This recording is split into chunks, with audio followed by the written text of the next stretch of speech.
반갑습니다. 한목나 195일 여호수아 8장을 통하여서 하나님께서 주시는 지혜와 지식으로 말씀이 깨달아지고 그 말씀을 가지고 삶을 사는 저와 여러분 되기를 간절히 소망합니다. 우리는 지금 여호수아 전쟁을 통한 정복에 대한 말씀, 오늘 중앙 정복을 지금 마지막으로 보게 됩니다.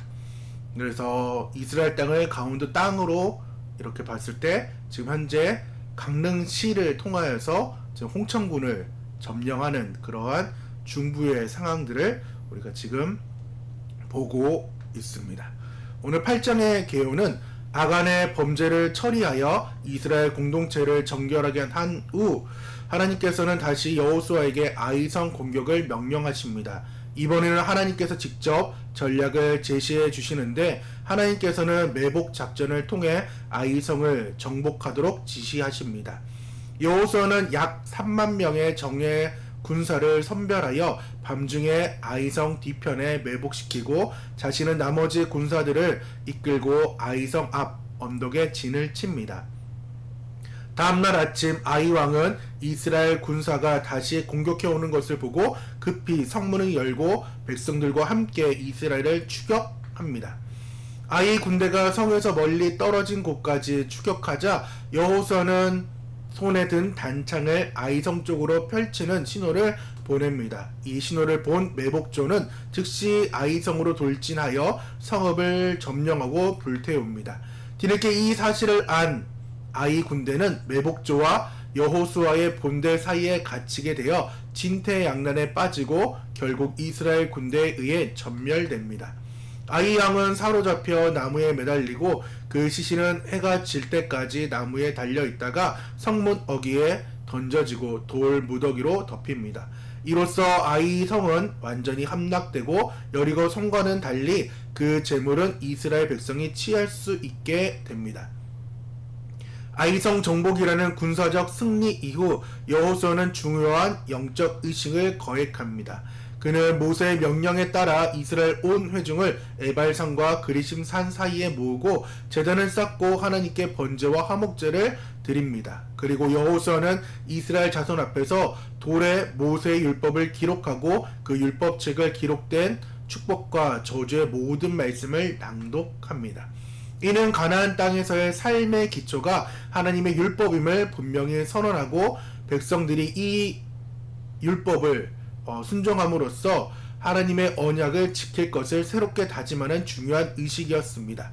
아이성에서의 승리는 군사적 성공뿐 아니라 하나님과의 관계 회복과 언약의 재확인을 통해 비로소 완전한 승리로 이어질 수 있었음을 보여주는 상징적인 사건입니다. 그래서 오늘 8장은 아이성 정복의 지혜와 언약의 재확인입니다. 오늘의 단어는 실패 아라브입니다.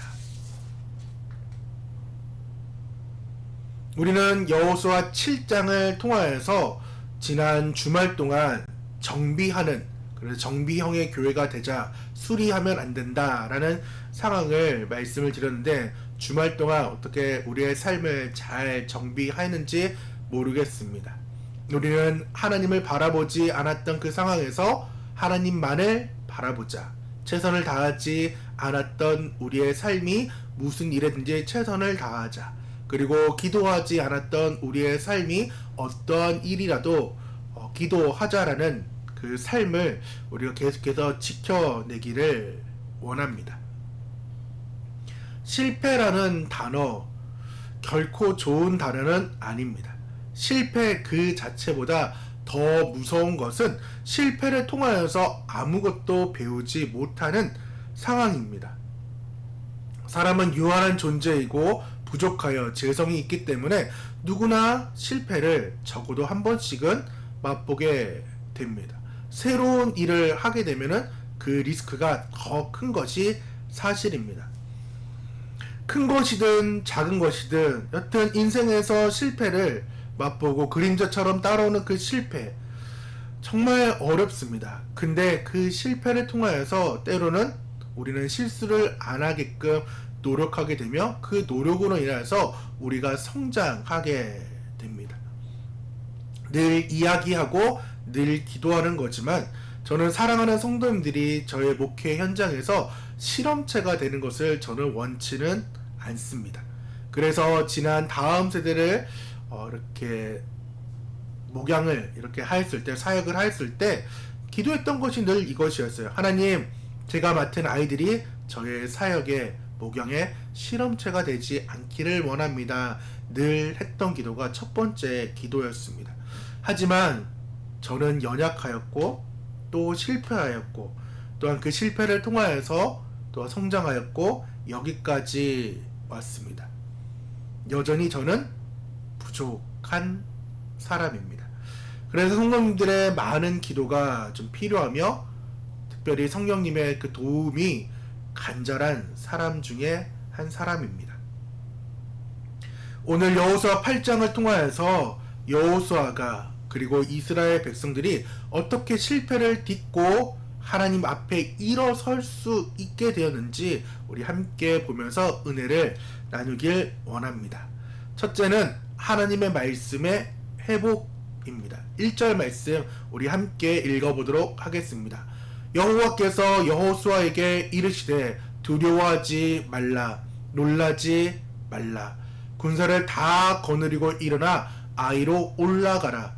보라, 내가 아이 왕과 그 백성과 그 성읍과 그 땅을 내 손에 넘겨 주었으니. 하나님께서는 여호수아에게 또한 백성에게 이제 말씀하십니다. 우리 여호수아의 말씀의 특징이죠. 여호수아에게 두려워하지 말라, 놀라지 말라. 이 말씀이 여호수아에게 또한 백성들에게, 장로들에게 얼마나 반가운 말씀이었을까요? 이스라엘 백성들 여호수아에게 하나님 말씀이 다시 들리게 된 것입니다. 하나님께서는 실패의 장소로 다시 나아가라고 말씀하고 있습니다. 아이성을 정복하라고 말씀하고 있습니다. 그러면서 하나님께서는 내 손에 넘겨주었으니까 걱정 말고 아이 왕과 그 백성과 그 성읍과 그 땅을 취할 수 있다라고 말씀하십니다. 그래서 그 약속으로 인해서 너희를 이길 자가 없다라고 말씀하면서 하나님께서는 그 말씀에 대한 회복을 주고 계십니다. 둘째, 지혜를 주시는 하나님이십니다. 하나님께서는 이스라엘 백성이 요단강을 건너서 여리고를 함락할 때까지 인간의 그러한 생각들이 전혀 필요 없게 하셨습니다. 그리고 이스라엘 백성들은 여호수아는 하나님께서 하라고 한 대로 하니까, 그대로 가니까, 그대로 순종하니까 요단강이 말랐고 여리고 성은 무너지게 되었습니다. 그러나 아이성부터는 하나님께서는 여호수아에게 지혜를 주십니다. 그리고 그 지혜를 통하여서 아이성 사람들의 그 교만한 마음을, 심리를 이용하여 복병과 매복을 두게 하셨습니다. 오늘 8장은 매복과 복병이라는 단어가 아주 많이 나오는데 그 단어는 아라브라는 단어입니다. 이 단어가 7장에서도 나오는데 7장 6절입니다. 여호수아가 옷을 찢고 이스라엘 장로들과 함께 여호와의 궤 앞에서 땅에 엎드려 머리에 티끌을 뒤집어 쓰고 저물도록 있다가, 그 아가리의 사건을 통하여서 여호수아와 장로들이 옷을 찢고 티끌을 뒤집어 쓴 그 사건이 아라브입니다. 이게 왜 같은 단어일까 라고 생각하실 분이 계신데, 복병, 매복하다 보면은 어떻게 돼요? 어떻게 조금씩 이렇게 숨지기고 있다 보면은 그러한 모래, 그 다음에 숨지기는 그런 일들을 통하여서 티끌을 막 먹을 수도 있고 여러 가지 일들이 있기 때문에 이 두 단어가 같은 단어입니다. 여호수아는 이 실패의 장소에서 티끌을 뒤집어 썼습니다. 아, 내가 최선을 다하지 못했구나. 내가 기도하지 못했구나. 내가 하나님만을 바라보지 못했구나 라고 하면서 아라브의 그 상황이 있었다라는 것입니다. 하나님께서는 매복, 아라브를 시키면서 인생의 칠흑 같은 그 어둠의 문제를 해결하게 하십니다. 우리는 오늘 이스라엘 그리고 백성들, 여호수아 그 장로들, 이러한 사람들이 하나님 앞에 엎드려 티끌을 뒤집어 쓴 것처럼 우리 또한도 하나님께 회개하고 자복하며 나아가야 되는 그 회개의 시간이 꼭 필요합니다. 그럴 때 하나님께서는 오늘 아라브 복병 매복의 상황을 주신다라는 것입니다. 그래서 하나님께서는 우리에게 겸손해라, 회개하여라, 교만하지 말아라, 범죄하지 말라라고 하나님께서는 우리에게 계속하여 말씀하고 계시다라는 것입니다. 이스라엘 백성들이 어떻게 회개하였는지, 그리고 실패해서 일어나게 되었는지 마지막 세 번째, 회복시키시는 하나님이라는 것입니다. 첫 번째, 하나님의 말씀이 회복되어서 들리게 되었고 하나님께서는 지혜를 줘서 아라브 매복하고 복병을 신고 그 전엔 티끌을 뒤집어 쓰는 그러한 상황들. 마지막 셋째가 뭐라고요? 회복을 시켜 주셨습니다. 하나님께서는 실패의 그 순간에서 실패자로 이렇게 낙인 찍어 버리시는 분이 아니라 회복시키시는 분이라는 것입니다. 내가 티끌 같은 존재였구나, 내가 아무것도 아닌 사람이었구나, 내가 교만하고 또한 범죄했던 그러한 사람이었구나, 내가 하나님께 겸손함으로 나아가야 되는데 겸손하지 못하였구나, 이런 것들을 깨닫게 하시니까 하나님께서는 아이성을 통하여서 큰 승리를 다시금 맛보게 해 주셨습니다.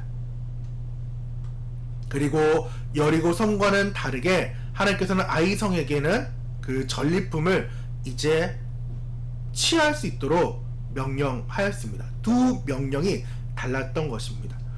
왜 이렇게 되느냐? 첫 번째 여리고성은 그 가나안 성의 첫 성이었어요. 그렇기 때문에 모든 것이 하나님의 것이었는데 그것을 어겨서 아간이 범죄해서 그 범죄했던 것들을 하나님께서는 다 해결케 하시고 또한 공동체를 회복시켰습니다.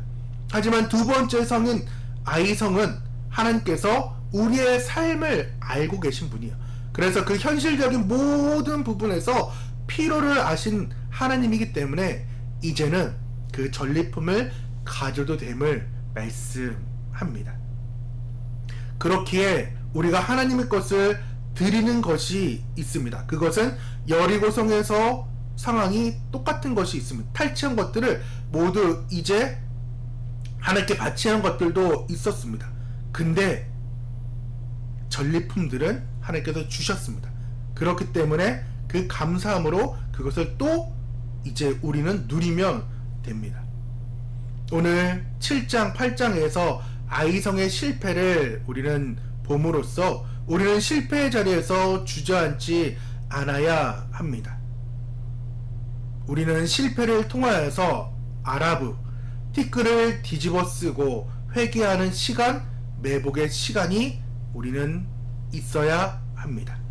충분한 회개가 있을 때 하나님께서는 우리에게 말씀하십니다. 그리고 지혜를 주시며 승리하게 하시고 마침내는 회복시키시며 우리에게 복 주시는 그러한 분이며 그 복을 우리에게 누리라고 말씀하십니다. 실패해서 형통한 삶으로, 실패해서 말씀의 삶으로 나아가는 저와 여러분 되기를 간절히 축원합니다. 오늘 8장의 삶 읽기는 나의 삶에 매복의 시간이 있는지를 점검하시고 매복의 시간을 통해 마침내 일하신 하나님을 간증하는 저와 여러분 되기를 원합니다. 우리 여름 성경학교를 위한 선포기도 함께 하도록 하겠습니다. 월요일 성경학교를 위한 기도입니다. 하나님께서 성경학교 전체를 인도하시고 모든 영광을 하나님께서 받으소서. 하나님께서 우리 교회의 소망인 어린 영혼들을 변화시키시며 성경학교를 통하여 놀라운 역사를 이루어 주신 하나님을 찬양합니다. 방해하는 사탄의 세력을 결박시켜 주시고 모두가 사탄에 분열시키고자 하는 그 전략을 알아 더욱 하나됨을 지키게 하소서. 참석하는 교사, 어린아이들 모두가 성경학교에 참석하기 전부터 사모하는 마음을 갖고 기도로 준비하게 하시며 자신의 죄를 통회하는 마음을 가지고 진정한 회개가 일어나게 하소서. 성경학교 장소에 성령의 강한 임재하심이 있게 하시며 참석한 어린아이들의 상처와 아픔이 치유되며 어린아이들이 분명한 비전과 삶의 목적을 발견하며 삶의 변화가 있게 하소서.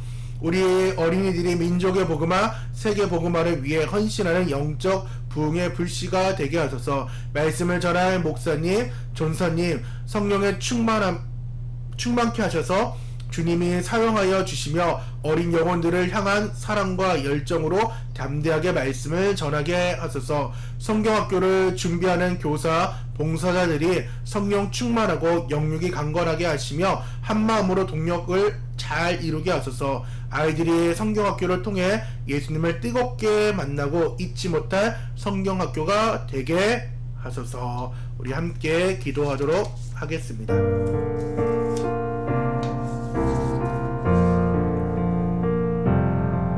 하나님 아버지, 우리의 삶의 인생의 실패 가운데에서도 하나님을 보기를 원합니다. 여호수아와 장로들처럼 백성들처럼 회개의 시간을 갖기를 원합니다. 하나님께서 회개하면 다시금 우리에게 말씀하시고 지혜를 주셔서 실패의 문제를 해결하게 하시며 마침내 승리하여 주님께서 주시는 그 복을 누리게 됨을 알게 하게 하심을 감사합니다. 주님, 우리의 삶을 붙잡아 주셔서 형통한 삶이 되게 하여 주시옵소서. 세상의 형통이 아니 말씀으로 인한 형통이 있게 신앙의 용기를 주옵소서. 예수님의 이름으로